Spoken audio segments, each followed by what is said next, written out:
Before everything changed, she was leading a double life. Her name was Layla, a 29-year-old marketing manager at a prominent firm. During the day, she spent her time handling clients and creating advertising campaigns. Her work life was organized, professional, and demanding. But once the sun set, Layla indulged in a secret side of herself that she kept far away from her husband, Omar, who was 35 and worked as a software engineer. Layla's interests outside of work revolved around dancing, socializing, and going out to nightclubs with her best friend, Nadia. She would often lie to Omar, telling him that she was spending time with Nadia, when in fact, she would be dancing the night away with a friend she met at a club. A man named Tariq, 31, who was charming, adventurous, and exciting in a way her life wasn't. Layla and Tariq had been seeing each other secretly for about a year. They would dance together, share drinks, and even kiss when the atmosphere grew intense.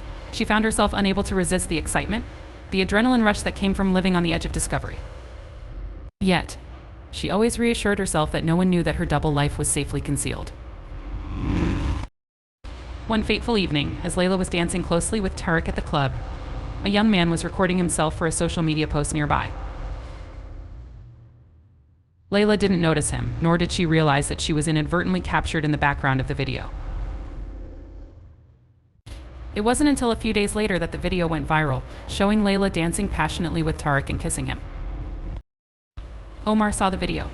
She came home from work one day to find him sitting in the living room, his face grim, holding his phone in his hand. As she walked through the door, he looked up and said in a low, cold voice, "We need to talk." Layla froze. Her heart started pounding in her chest. She could feel the air around her grow heavier as she approached the living room. Omar held up his phone, playing the video clip for her to see. "I can't believe what I'm seeing, Layla. Layla? Is this really you? You've been lying to me for a whole year?" he demanded, his voice filled with a mix of disbelief and anger. She took a step back, her voice trembling as she tried to find the words. "Omar, it's not what you think," she stammered, but he cut her off. "Not what I think. You're dancing and kissing another man. You've been deceiving me while I trusted you. You said you were with Nadia," he shouted, his voice raising with each word. Layla's eyes filled with tears as she began to panic. "Omar, I'm so sorry. It was just dancing. It didn't mean anything. Please, I can explain." She begged, her voice breaking, but Omar was far from willing to forgive her. He took a deep breath, his expression cold and distant. "You've left me with no choice, Layla. I'm going to divorce you," he said, pausing before adding, unless she looked at him, her tear-streaked face filled with desperation. "Unless what?" she asked, her voice barely a whisper. "Unless you agree to shave your head like an old man," Omar said, his tone stern and unyielding. "Not just a short haircut, I'm talking about completely shaving your head and living with the consequences. And it won't end there. You'll sign a contract agreeing that you'll never grow your hair back. You will maintain the look for life." Layla gasped, her hand instinctively reaching for her long, dark hair that she had always been proud of. "No, Omar, please. Anything but that. I can't." "You will do it, or we're done." "And not only that, you're quitting your job. You'll stay at home. No more social life. No more clubbing. No more Tariq.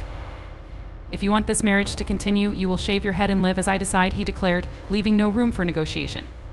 Omar's ultimatum echoed in Layla's mind as he delivered the final blow. "You have 24 hours to make your decision. You'll go to this barber shop," he said, handing her a slip of paper with the name and address of the place. "I've already set up an appointment for tomorrow. They know exactly what to do. You'll sign a contract there, agreeing to come twice a month and keep your head shaved like an old man. The barber won't show any mercy," he added, his tone unyielding. Layla felt a cold shiver run down her spine as she took the paper from his hand. She didn't even know where to start with her emotions. Anger, fear, shame, and regret all swirled together. As Omar left the room, she collapsed onto the couch, her mind racing with thoughts of what was to come. It wasn't just about the haircut. It was about losing her autonomy, her job, and essentially her entire life as she knew it.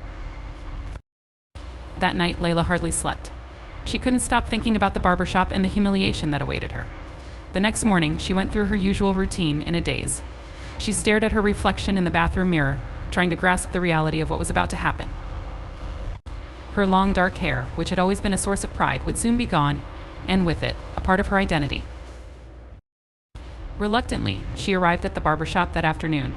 It was a small, no-nonsense establishment tucked away in a quiet street. The sign outside read, "Old Town Barber." Taking a deep breath, Layla pushed open the door and stepped inside. The sound of a bell jingled above her as she entered. The interior was simple, with an old-fashioned barber chair in the center and a large mirror on the wall. The air smelled faintly of shaving cream and aftershave. Behind the chair stood the barber, a stern-looking man in his mid-40s, with a neatly trimmed beard and a no-nonsense demeanor. He glanced up as Layla walked in, his expression unreadable. "You must be Layla," he said in a gruff voice, gesturing to the chair. "Your husband called. He's given me very specific instructions." Layla swallowed hard, feeling a knot form in her stomach. Yes, I'm here for my appointment," she replied, her voice barely audible. The barber nodded, as though he had heard it all before. "Take a seat," he said curtly. "We'll get started right away."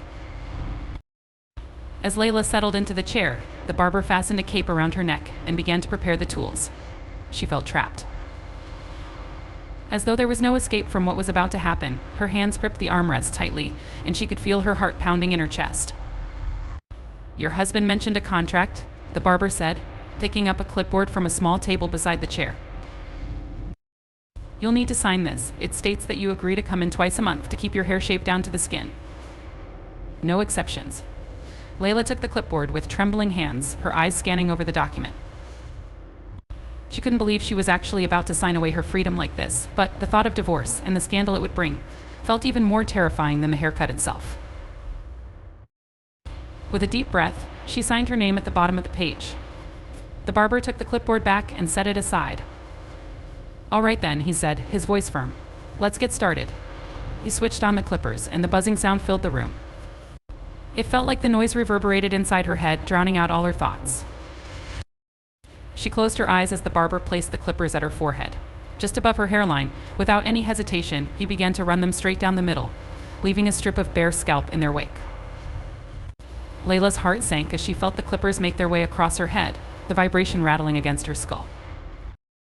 She could feel each pass of the blades, leaving behind nothing but smooth, exposed skin. The locks of her hair fell to the floor in thick, dark piles, and she couldn't help but feel a sense of loss with each tuft that landed on the ground. The barber showed no mercy as Omar had promised. He worked quickly and efficiently, covering her head in shaving cream once the clippers had done their job. With a straight razor in hand, he began to scrape away the remaining stubble, leaving her scalp shiny and smooth. The coolness of the blade against her skin sent shivers down her spine.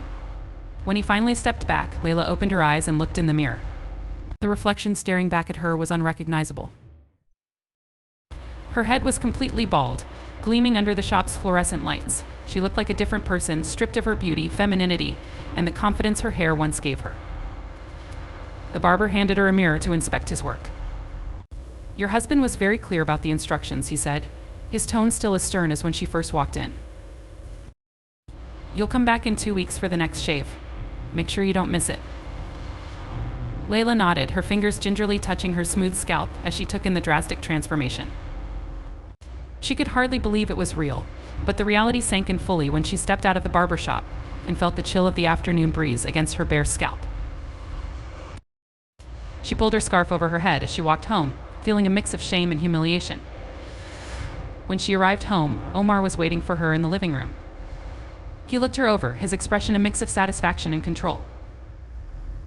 "Good," he said, approaching her and running his hand over her freshly shaved scalp. "This is how you will look from now on. I hope you understand what's expected of you." Layla swallowed, holding back the tears that threatened to spill over. "I understand," she whispered, her voice barely audible. In a small town where everyone knew each other, Johnny, a 17-year-old boy battling cancer, had a crush on Cassie, a beautiful girl with long blonde hair that cascaded down to her knees. He had always admired her from afar, dreaming of the day he could confess his feelings. Finally, he mustered the courage to tell her how he felt. One sunny afternoon, Johnny approached Cassie, his heart pounding in his chest. "Cassie, can I talk to you for a minute?" he asked, nervously shuffling his feet. Cassie, who was with her friends, looked at him inside. "What do you want, Johnny?" she replied, her tone dismissive. I like you, Cassie. I've liked you for a long time," Johnny confessed, his voice trembling. Cassie and her friends burst into laughter. You? Like me?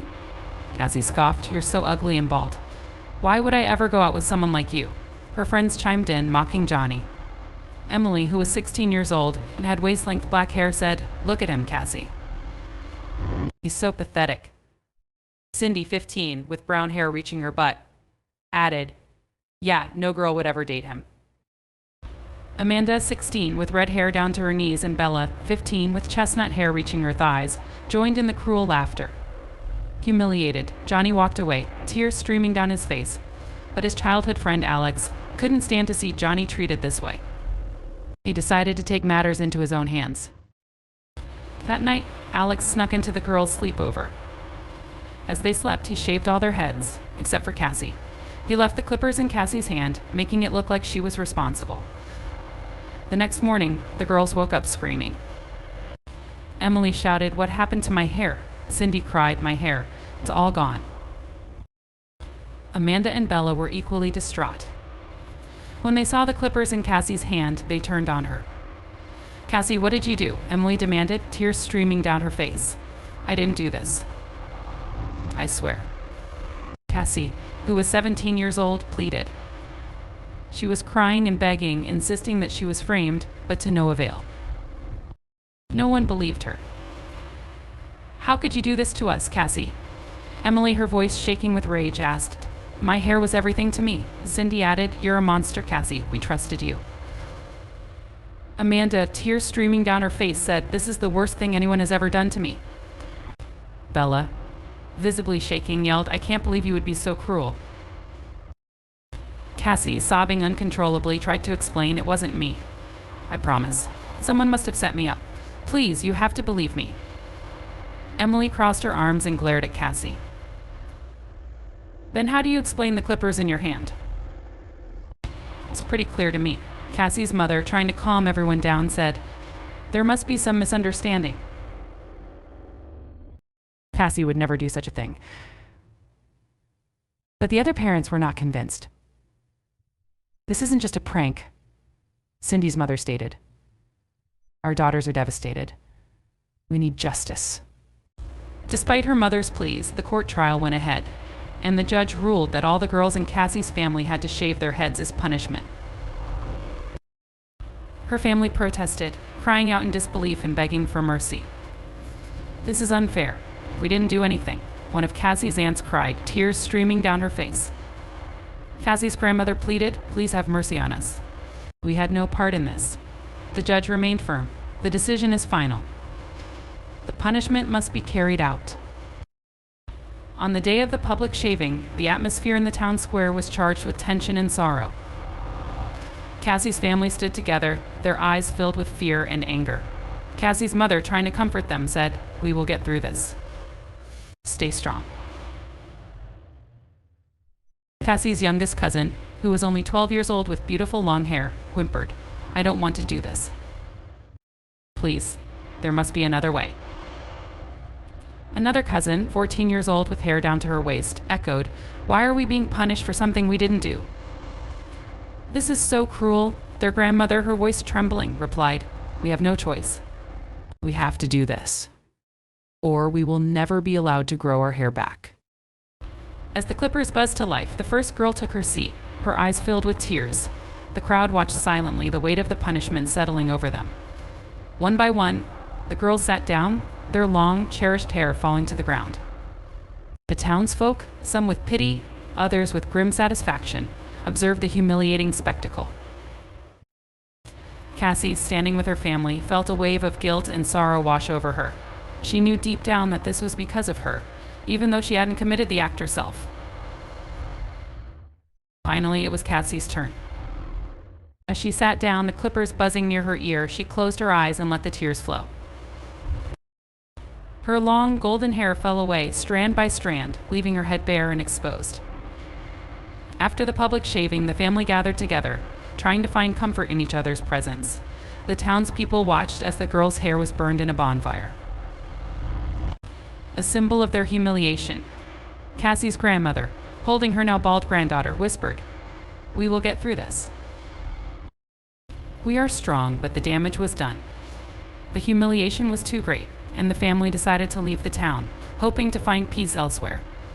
In their new home, Cassie's punishment continued. Every week she was taken to the basement, where her head was shaved again, a constant reminder of the cruelty that had led to this. After 2 years, Cassie's head remained completely bald, desperate for a chance to grow her hair back. She decided to go to court and plead for mercy, insisting that she had repented and would never repeat her actions, even though she maintained her innocence. Standing before the judge, Cassie, now 19 years old, said, "Your Honor, I have learned my lesson. I haven't done anything wrong, but I've paid the price. Please allow my hair to grow back." The judge looked at her sternly. "The girls whose heads were shaved have only one solution: for you to remain bald for life." Cassie, feeling a surge of desperation, responded, "I'll go to the families of the victims and ask for their forgiveness." "If they allow it, will you reconsider?" The judge nodded. "If the families consent, you will have to shave your head for 1 more year to learn discipline. After that, you may be allowed to grow your hair." Determined, Cassie visited the families one by one. Approaching Emily's family, she said, "Please, I'm begging for your forgiveness. I didn't do it, but I've suffered. Will you let me grow my hair back?" Emily's mother, with a stern look, replied, "Why should we believe you now? Our daughter's hair is still growing back." Cassie, with tears in her eyes, responded, "I understand your pain, but I promise I've changed. Please give me a chance." Emily's father, softening a bit, said, "We need to see more proof of your change. It's not an easy decision for us." Next, Cassie went to Cindy's family. "I'm truly sorry for what happened. I know it hurt you all deeply. Will you forgive me and allow me to grow my hair?" Cindy's sister, her eyes filled with anger, said, "You think a simple apology is enough?" "My sister cried for months." Cindy's mother, more compassionate, said, "If you're sincere, we might consider it. But it won't be easy for us." At Amanda's house, Cassie pleaded, "Amanda, I know you suffered because of what happened. I'm asking for your forgiveness so I can move on with my life." Amanda, her red hair now shoulder length, looked at Cassie and said, "It's hard to forgive, but I see your sincerity. I'll consider it." Finally, at Bella's home, Cassie said, "Bella, I'm truly sorry. Please allow me to grow my hair back. I need your forgiveness." Bella, tears in her eyes, replied, "It's not fair what happened to any of us. I'll think about it, but I need time." After meeting with the families, Cassie returned to the judge. "I've spoken to the families," Cassie said. "Some have forgiven me, some need more time. Please let me shave my head for 1 more year and then grow my hair." The judge replied, "If even one family refuses, I will reject your request and you will remain bald." Cassie, determined, responded, "I will convince them, Your Honor." The judge sighed. "You will need to file another petition and attend a new hearing in 2 years. Until then, the case is closed, and you will remain bald." Desperate, Cassie pleaded, "Please give me a chance. I'll do whatever it takes to prove myself." The judge shook his head. "This is the final decision for now. You may reapply after 2 years." Cassie, holding back tears, said, "I understand. I won't give up. I'll come back in 2 years." Leaving the courtroom, Cassie felt the weight of the judge's decision heavy on her shoulders. She knew she had to work harder to gain the trust and forgiveness of those who still doubted her. As the summer dragged on, Asma tried to keep her head down, literally and figuratively. The humiliation of her shaved head was a constant reminder of her perceived failure. And the whispers and stares from people in her community only made it worse. She avoided social gatherings and spent most of her time in her room, studying or lost in her thoughts. One evening, as the sun began to set, Asma's father called a family meeting. His usually gentle demeanor was replaced by a steely resolve. Asma and her mother sat across from him, the tension in the room palpable. "I've had enough of this," he began, his voice steady but firm. "This punishment has gone on for too long.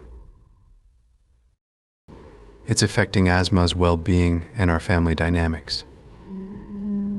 Asma's mother crossed her arms defensively. She needs to learn discipline. You know that as well as I do. He shook his head. There's a difference between discipline and cruelty. Shaving her head was a step too far, and it hasn't produced the results you wanted. It's only driven a wedge between us. Her mother glared at him. So, what do you propose? Just let her do whatever she wants. No, he replied, his voice calm but authoritative. We need a new approach, one that doesn't involve humiliation and fear. Asma is capable of greatness, but she needs support, not punishment. Asma's mother scoffed. And what makes you think your way will work any better? He took a deep breath, his expression softening. Because I believe in our daughter, I believe in her potential and her strength. And because I love her enough to admit when we've made a mistake. Her mother looked taken aback, unsure of how to respond.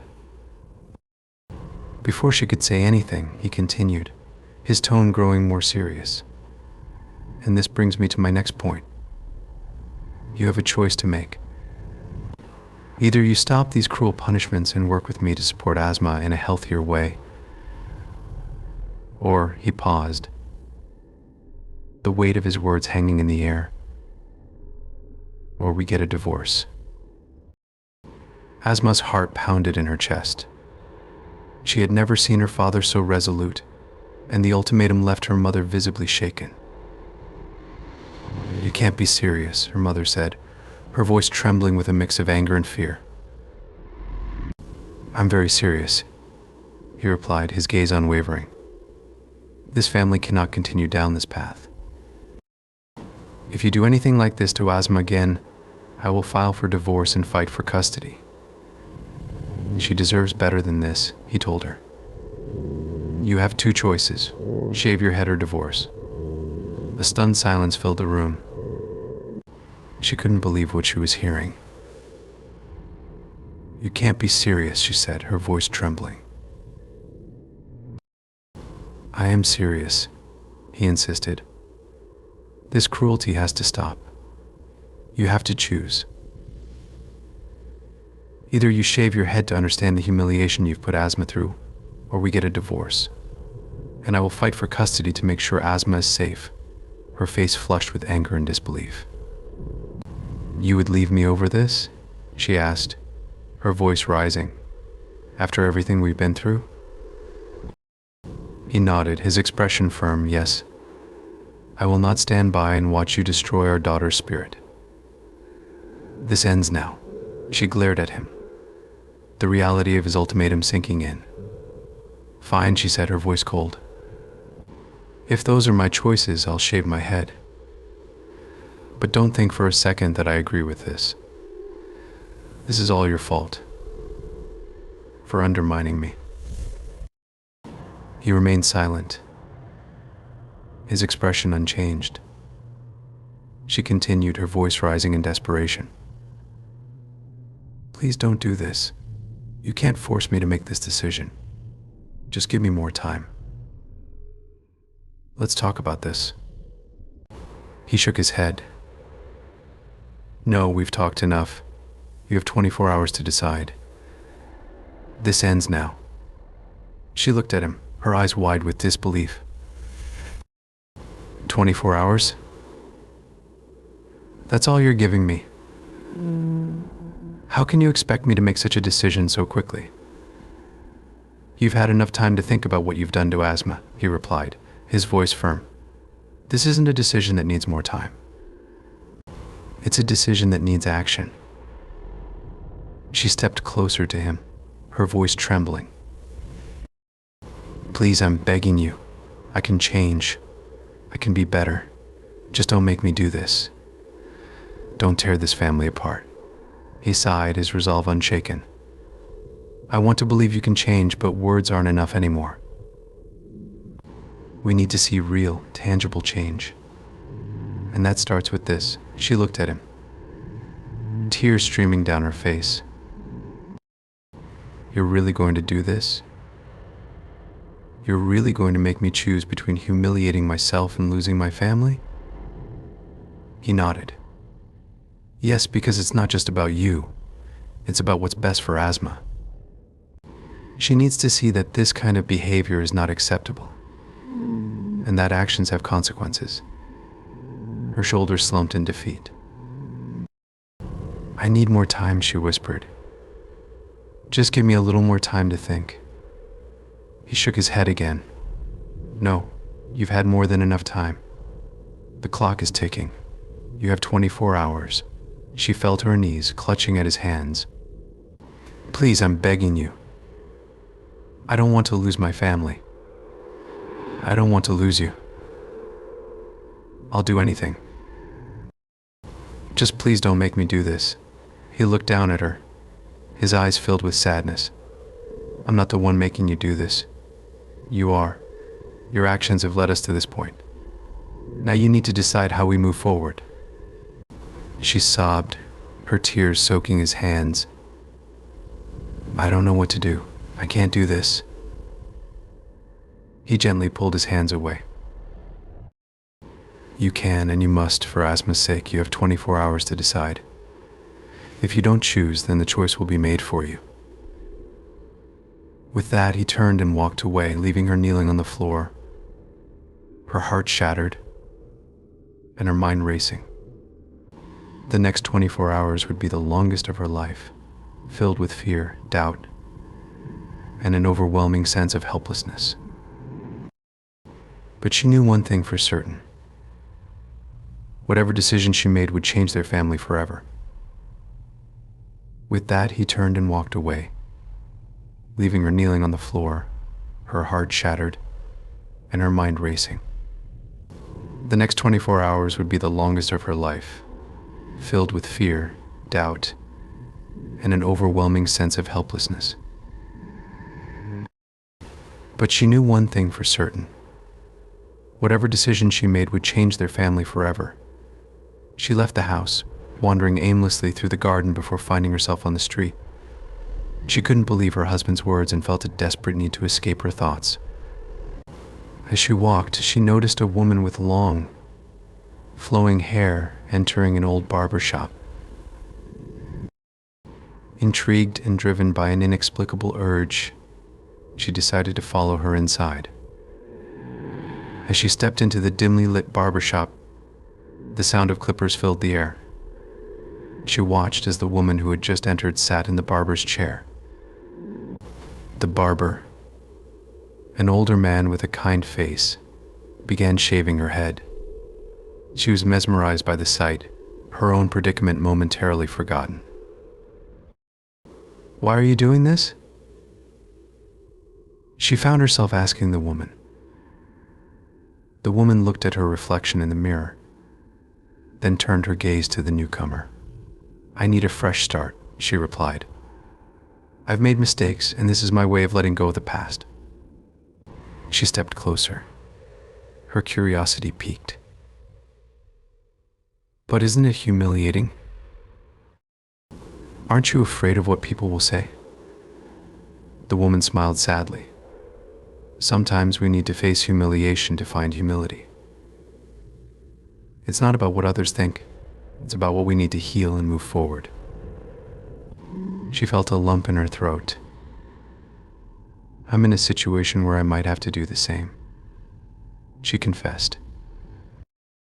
My husband gave me an ultimatum. Shave my head or get a divorce. The woman's eyes widened. That's a tough choice, but if he's giving you this choice, he must believe it's important. Do you? She hesitated, tears welling up in her eyes. I don't know. I feel like I'm losing everything. My dignity, my family. I don't know if I can do it. The woman reached out, taking her hand gently. Sometimes it's not about what you can or can't do. It's about what you're willing to do for those you love. If shaving your head means saving your family, is it really that high a price? The barber finished the woman's haircut, and she stood up, running a hand over her newly bald scalp. Thank you, she said to the barber, then turned back to the newcomer. I wish you strength in whatever you decide. Remember, it's just hair. It will grow back. But your family, your daughter's trust and well-being, those are irreplaceable." She watched the woman leave, her heart heavy with conflicting emotions. The barber, noticing her distress, approached her. "You seem troubled. Is there something I can help you with?" She looked at the barber, then at the empty chair. "I'm not sure if I can do it," she whispered. The barber nodded understandingly. It's a big decision, but sometimes the things we fear the most are the things we need to face to find true strength. She took a deep breath, the weight of the past day pressing down on her. "If I do this," she said, more to herself than to the barber, "it has to be for the right reasons." The barber smiled kindly. "Only you can decide what those reasons are." She sat on the chair, her heart pounding in her chest. The barber draped a cape over her shoulders and turned on the clippers. The sound filled the small shop, echoing her anxiety. "Are you sure about this?" the barber asked gently. She nodded, taking a deep breath. "Yes, I need to do this. For my family." The barber began to shave her head, the clippers buzzing as they moved through her hair. She watched in the mirror as the first strands fell away, feeling a mix of fear and determination. "I never thought I'd be doing this," she said softly, more to herself than to anyone else. The barber paused for a moment. Sometimes life takes us in directions we never expected, but it's those unexpected paths that often lead to the most growth. She nodded, closing her eyes as the clippers continued their work. Each pass of the clippers seemed to strip away more than just her hair. It felt like it was removing layers of guilt, shame, and fear. When it was over, she opened her eyes and looked at her reflection. Her head was completely bald, her face a canvas of raw emotion. She felt exposed, vulnerable, but also strangely liberated. "How do you feel?" the barber asked, stepping back to give her space. She ran a hand over her smooth scalp, taking a moment to process the transformation. "Different," she replied. "Lighter somehow." The barber smiled. "That's the power of letting go." She stood up, thanking the barber before leaving the shop. As she walked back home, she felt a sense of clarity she hadn't experienced in a long time. When she arrived home, she found her husband waiting for her in the living room. He looked up, his eyes widening as he took in her new appearance. In the grand kingdom of Aloran, where opulence and tradition coexisted in a delicate balance, a storm of whispers swirled through the corridors of the royal palace. Rumors of a challenge, an unprecedented test of loyalty, spread like wildfire among the nobles and commoners alike. At the center of this storm was a young woman, destined to play a pivotal role in the unfolding drama. The daughter of one of the wealthiest families in Aloran, she had always lived a life of luxury and privilege. Her parents, ambitious and influential, had secured a marriage alliance with the royal family, promising their beloved daughter to a prince. Yet the path to this union was fraught with an unexpected trial that would test her resolve and redefine her future. In the heart of Aloran, within the sprawling mansion of her parents, the young woman led a life many could only dream of. Her days were filled with lavish parties, elegant gowns, and the finest education money could buy. Her name was whispered with admiration at court, and her beauty and grace were unmatched. One warm afternoon, she was summoned to her father's study. The heavy oak doors creaked open, revealing the imposing figure of her father behind a massive mahogany desk. He looked up, his expression a mix of pride and concern. "Come in, my dear," he said, his voice firm yet gentle. "We have important matters to discuss." As she took a seat, her father cleared his throat, his gaze unwavering. The time has come for you to fulfill your destiny. You are to marry Prince Alistair, as you know, but there is a condition imposed by the royal family, a test to prove your loyalty and dedication. Her heart pounded in her chest as she listened. "What kind of test, Father?" she asked, her voice steady despite the anxiety brewing inside her. Her father sighed, his eyes softening. "You must either shave your head in front of thousands of people, demonstrating your unwavering loyalty to the royal family, or you must live in the servants' quarters in the castle and serve there for the rest of your life." The weight of his words hung heavy in the air. She felt a chill run down her spine as she grappled with the gravity of the situation. Shaving her head would be a public spectacle, a humiliation that would strip away her dignity and beauty. Yet living as a servant would be a lifelong sentence of hardship and anonymity. The day arrived with a sense of foreboding. The Grand Plaza outside the royal palace was filled with a sea of people, all eagerly awaiting the spectacle. Her parents stood beside her, their faces a mix of pride and apprehension. As she stepped onto the raised platform, her heart raced. The sun shone brightly, casting a golden glow on the polished stone. The crowd fell silent, all eyes on her. Prince Alistair stood nearby, his expression unreadable. With a deep breath, she addressed the crowd.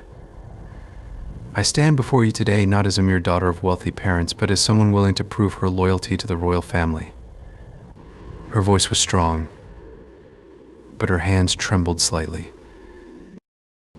A hush fell over the crowd as she knelt before the royal barber, who approached with a gleaming razor. The first lock of her hair fell to the ground, and she felt a strange mix of relief and sorrow. Each stroke of the razor brought her closer to her fate, and with every passing moment she felt a profound transformation taking place within her. As the barber continued his work, Prince Alistair approached her. He leaned in, his voice barely above a whisper. "This is quite a sacrifice you're making," he said, his tone laced with genuine curiosity. She looked up at him, her eyes filled with determination. "It's not just a sacrifice, Prince Alistair," she replied. "It's a testament to my commitment and strength." He nodded, a faint smile tugging at the corners of his mouth. "I admire your courage. Not many would have chosen this path." After the last strand of hair fell, she stood up, feeling the cool breeze on her bare scalp. The crowd erupted in applause, their admiration evident. She had passed the test, and in doing so had gained a newfound respect and a deeper sense of self. But the joy was not complete. One of the royal heralds, an elderly man with a stern expression, stepped forward holding a parchment. He cleared his throat, and the crowd fell silent once more. "By decree of His Majesty the King." The herald began, his voice echoing through the plaza. "The young lady must shave her head every year on this day, as a symbol of her ongoing loyalty to the royal family." The girl's eyes widened in shock. She had believed this to be a one-time ordeal, not an annual ritual. She glanced at her parents, who looked equally stunned. The herald continued. "If she refuses to obey these orders, she will face strict consequences, including but not limited to confinement in the castle dungeons and the revocation of her marriage to Prince Alistair." The weight of his words settled heavily on her shoulders. The thought of spending every year facing the same public humiliation was daunting. She felt a sense of betrayal, having not been told the full extent of the royal demands. Prince Alistair, noticing her distress, stepped closer. "Are you all right?" he asked softly. She turned to him, her voice trembling with a mix of anger and sorrow. "You knew about this, didn't you, Prince Alistair?" she asked, searching his eyes for any hint of deception. He sighed, his expression somber. I knew there were additional requirements, but I was not aware of the annual shaving. How could you not know? She said, her voice rising. This affects my entire life. I understand your frustration, he replied gently. But we can find a way to make this more bearable. I promise to stand by you through this. Her heart ached at his words. She wanted to believe him, but the reality of her situation was overwhelming. She turned back to the herald. Is there no other way? She asked, her voice barely above a whisper. The herald shook his head. The decree is clear. Your loyalty must be demonstrated every year. She took a deep breath, trying to steady herself. And if I refuse? The consequences will be severe, the herald repeated. You will lose your position, your marriage, and your freedom. The crowd watched in silence, waiting for a response. She felt 1,000 eyes on her, each one judging her next move. She looked at Prince Alistair, her eyes filled with determination. If this is the price I must pay to uphold my family's honor and my commitment to the royal family, then I will do it. The prince took her hand, squeezing it gently. You are stronger than you know, he said softly. We will get through this together. As the days turned into weeks, the reality of her new life began to sink in. The once joyous and carefree days of her youth were replaced with a regimen of royal duties and the looming annual ritual. After a week, she could no longer bear the anxiety and dread. Determined to change her fate, she decided to negotiate with the governor. She requested a private audience, hoping to appeal to his sense of fairness and compassion. The governor's office was imposing, with high ceilings and walls lined with portraits of past rulers. She stood before the governor, a stern man with a reputation for being unyielding. Your Excellency, I wish to discuss the decree concerning my annual head shaving, she began, her voice steady but pleading. Is there any way to amend this requirement? It is a significant burden, and I believe my loyalty can be demonstrated in other ways. Thank you. The governor looked at her, his expression unreadable. The decree is the king's will, he said flatly. It is not open to negotiation. But surely there must be some flexibility, she insisted, desperation creeping into her voice. I am willing to undertake other acts of loyalty, ones that do not involve such public humiliation. The governor's eyes narrowed. You question the king's decree? He asked, his tone icy. She swallowed hard, trying to keep her composure. I only seek a compromise that allows me to serve the royal family without this annual ordeal. The governor's gaze hardened. There will be no compromise. If you continue to press this issue, there will be consequences. What kind of consequences? She asked, fear evident in her voice. If you persist in this line of questioning, the governor said coldly, you will be imprisoned, and your head will be shaved every day. This matter is not up for discussion. Consider this your final warning. Her heart sank. She realized that any further attempt to negotiate would only lead to more suffering. She bowed her head in resignation. I understand, Your Excellency. Thank you for your time. Later that evening, she sat in her chambers, her heart heavy with despair. Prince Alistair entered, his concern evident. What happened? He asked, sitting beside her. She looked at him, tears welling in her eyes. I tried to negotiate with the governor. They refused and threatened to imprison me and shave my head every day if I spoke about it again. Prince Alistair's face hardened. Instead of the comfort she had hoped for, His response was cold and dismissive. "You will get used to shaving," he said flatly. "Forget the subject." She stared at him in disbelief, her tears spilling over. "How can you say that, Alistair?" she asked, her voice shaking. "This is my life we're talking about. Every year, I have to endure this humiliation. You can't just expect me to accept it." Prince Alistair's expression remained unchanged. "There are worse fates," he replied. "As long as you fulfill the decree, you will remain by my side and enjoy the privileges that come with it. Complaining won't change anything." She looked at him, her voice filled with pain and frustration. "I thought you understood, Alistair. I thought you cared about what this is doing to me." Prince Alistair sighed, his tone exasperated. "I do care, but you have to understand the realities of our situation. The decree is the king's will, and it must be obeyed." She shook her head, feeling a deep sense of betrayal. "You don't understand at all. Every day I wake up dreading the anniversary, dreading the moment I have to stand before the crowd and lose a part of myself." "You're overreacting," he said dismissively. "It's just hair. It will grow back." "You're overreacting. It's not just about the hair," she cried, her voice breaking. "It's about my dignity, my sense of self. Every time I go through this, a piece of me is taken away."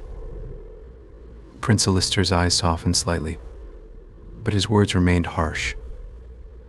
"You need to find a way to cope with it. This is your reality now?" Days turned into weeks, and she found herself increasingly isolated. Her once strong bond with Prince Alistair felt strained, and the burden of the annual ritual weighed heavily on her. She spent her days performing her royal duties with a forced smile, but at night, the anxiety and dread consumed her. She tried to confide in her parents, but their responses were equally unsupportive. "You have to understand, this is for the good of our family," her mother said.